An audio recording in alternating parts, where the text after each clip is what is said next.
Dahulu sekali, di sebuah kota kecil, hiduplah seorang pembuat mainan yang sudah tua bernama Geppetto. Dia menjual mainan kayu buatannya untuk bisa bertahan hidup. Satu-satunya yang disesali pembuat mainan ini ialah karena dia tidak memiliki anak. Suatu hari saat berjalan di hutan, Geppetto menemukan kayu yang tepat untuk mainan barunya.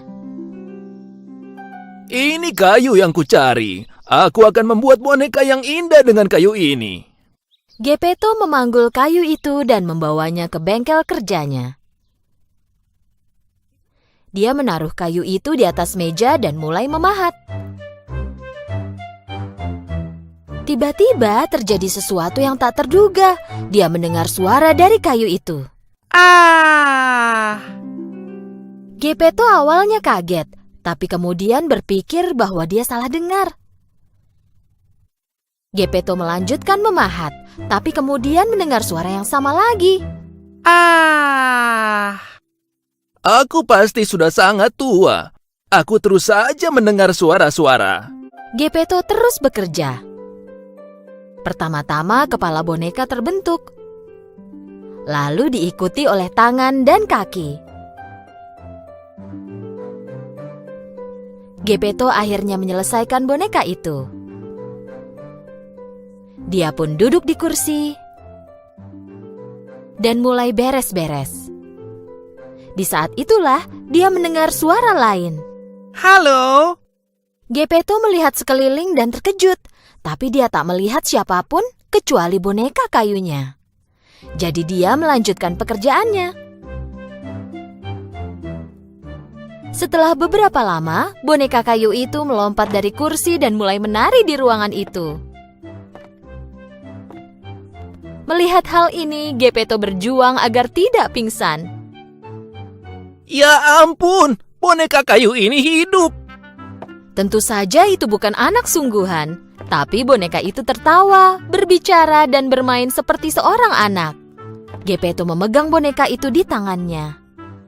Mulai sekarang, namamu adalah Pinocchio, nak. Geppetto dan Pinocchio memulai masa-masa bahagia mereka bersama. Tiba waktunya bagi Pinocchio untuk bersekolah. Tapi Geppetto tidak punya uang untuk membelikan peralatan sekolah untuk Pinocchio. Oleh karena itu, dia menjual mantelnya dan memberi uang itu kepada Pinocchio. Pinocchio membawa uang itu dan pergi ke sekolah dengan senang hati. Melihat-lihat semua toko, orang, dan pasar di sepanjang jalan. Tiba-tiba, dia melihat kerumunan orang di depan. Untuk mencari tahu apa yang terjadi, dia menuju kerumunan itu. Karena sangat pendek, dia sulit melewati orang-orang untuk bisa ada di depan. Yang dia lihat adalah tenda warna-warni. Itu adalah tenda sirkus. Badut di depan tenda sedang memanggil-manggil pelanggan.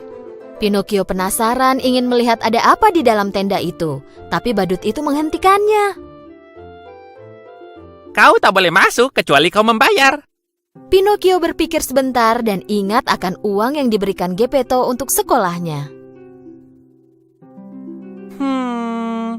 Aku punya uang. Pinocchio mengeluarkan uang dari sakunya dan memberikan kepada badut itu. Di dalam tenda itu sangat menyenangkan. Dia melihat boneka kayu dimainkan di panggung di tengah tenda. Hei, mereka juga terbuat dari kayu. Dengan melompat ke panggung, Pinocchio mulai menari bersama boneka-boneka itu. Tetapi penonton pertunjukan itu marah kepadanya. Turun dari panggung. Pemilik sirkus yang berada di atas panggung sambil memegang tali boneka sangat senang melihat boneka yang hidup. Sebuah boneka tanpa tali akan menghasilkan uang banyak untukku. Pikirnya.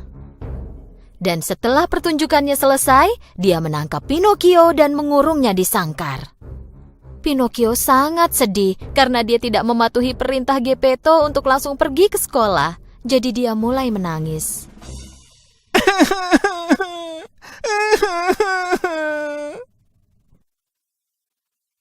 Melihat betapa menyesalnya Pinocchio, seorang peri muncul di sampingnya. Kau seharusnya melakukan yang diperintahkan ayahmu, tapi kulihat kau sudah menyadari kesalahanmu. Itulah kenapa aku menyelamatkanmu, tapi jangan ulangi kesalahan yang sama lagi. Pinocchio sangat senang dan menyeka air matanya. Tapi aku tak punya uang. Bagaimana aku bisa pergi ke sekolah? Peri itu mengucapkan mantra dan uang pun muncul di tangan Pinocchio. Jangan buang-buang uang ini. Pergilah langsung ke sekolah. Peri membawa Pinocchio keluar dari sirkus. Sambil bernyanyi gembira, Pinocchio berjalan menuju sekolah sekali lagi. La la la la la la la la la la la la la la la. Melihat Pinocchio yang bernyanyi bahagia, seekor rubah licik dan temannya menghadang jalan Pinocchio. Dan mereka membuat rencana untuk mengambil uang Pinocchio. Kau mau kemana? Kau terlihat senang sekali. Aku mau membeli peralatan sekolah dan pergi ke sekolah. Uang ini takkan cukup untuk membeli peralatan sekolah. Jika kau lakukan sesuai perintah kami, kau akan punya uang lebih banyak. Kau ingin aku melakukan apa? Berikan uangmu dan kami akan menanamnya di lapangan ajaib dan kau akan memiliki pohon uang. Kau bisa pergi dan memetik uangnya kapanpun kau membutuhkan. Pinocchio yang lugu percaya pada semua ucapan rubah itu dan menyerahkan semua uangnya. Sambil membawa lari uang itu, rubah dan kucing pun segera pergi. Karena ditinggal sendirian, peri muncul lagi di samping Pinocchio. Kenapa kau masih belum sampai sekolah? Apa kau sudah dapatkan peralatan tulis dengan uang yang kuberikan? Sebenarnya peri tahu bahwa Pinocchio memberikan uangnya ke rubah. Peri memperingatkan Pinocchio, jangan berbohong padaku atau aku akan menghukummu. Pinocchio tidak mendengarkan peri dan tetap berbohong. Aku beli peralatan sekolahnya tapi ketinggalan. Segera setelah Pinocchio selesai berbicara, hidungnya mulai memanjang. Apa kau mengatakan yang sejujurnya? Ketika mengatakan kebohongan lainnya, hidung Pinocchio terus memanjang dan memanjang. Pada akhirnya, dia bahkan tak bisa menggerakkan kepalanya.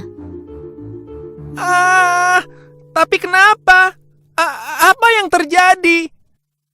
Akhirnya Pinocchio menyadari kesalahannya dan memberitahu peri semua yang dia alami. Melihat Pinocchio telah berbuat yang benar, peri mengembalikan hidungnya menjadi normal. Aku mengampunimu karena kau mengatakan yang sebenarnya. Dengan mantra lain, peri mengembalikan uang yang diambil oleh rubah. Dan sekali lagi memperingatkan Pinocchio untuk tidak membuang uangnya lagi. Dengan memegang uang di tangannya sambil bernyanyi, Pinocchio mulai berjalan lagi. Tapi kali ini, dia menghadapi jenis bahaya lain. Pemilik sirkus yang pernah menangkapnya dahulu berdiri di hadapan Pinocchio. Karena berhasil melarikan diri, pemilik sirkus sangat dendam pada Pinocchio. Dia ingin menghukum Pinocchio. Dia menangkap Pinocchio dan melemparkannya ke laut. Saat Pinocchio terjatuh ke laut, dia tidak tenggelam. Dia mengambang di air karena dia terbuat dari kayu. Pinocchio sangat suka mengambang dan mulai berenang dengan menggerakkan tangan dan kakinya. Dan sesuatu terjadi ketika dia berenang ke tepi. Hei, apa yang terjadi? Di mana aku? Pinocchio tiba-tiba menemukan dirinya ada di tempat gelap. Dia melihat sekeliling tapi tidak bisa melihat jalan keluar. Sebenarnya, Pinocchio ditelan oleh ikan raksasa dan kini berada di dalam perut ikan itu.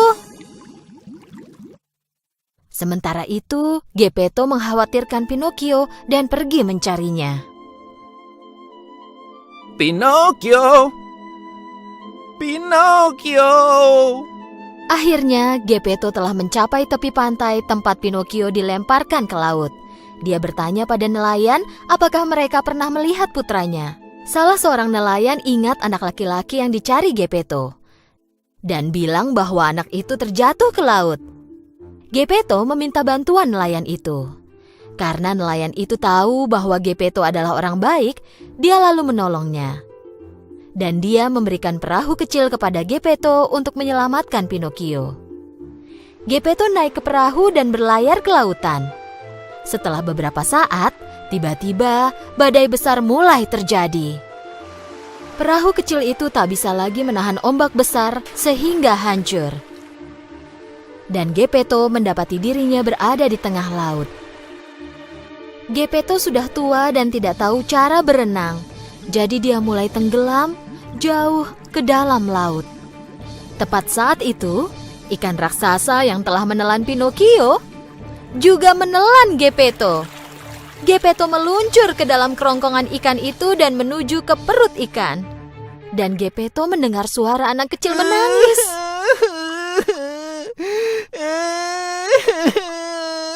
Geppetto tentu saja langsung mengenali suara itu. Pinocchio, anakku, aku akhirnya menemukanmu. Aku khawatir sekali. Mendengar suara ayahnya, Pinocchio memeluk Geppetto sambil menangis. Aku minta maaf karena tidak mendengarkan nasihat ayah. Maafkan aku. Aku akan selalu mematuhi perintahmu. Karena melihat Pinocchio sungguh menyesal, peri memutuskan untuk menolong mereka. Peri membawa Geppetto dan Pinocchio keluar dari perut ikan dan menerbangkan mereka ke tepi pantai. Sejak saat itu, Pinocchio menjadi anak laki-laki yang sangat pintar dan selalu menuruti nasihat ayahnya. Dia pergi ke sekolah setiap hari dan pulang sekolah dia langsung membantu ayahnya bekerja di bengkel. Peri melihat bagaimana Pinocchio telah menjadi anak yang baik dan memutuskan untuk memberinya hadiah. Suatu malam, saat Pinocchio tidur, peri mendatangi tempat tidurnya dan mengucapkan mantra.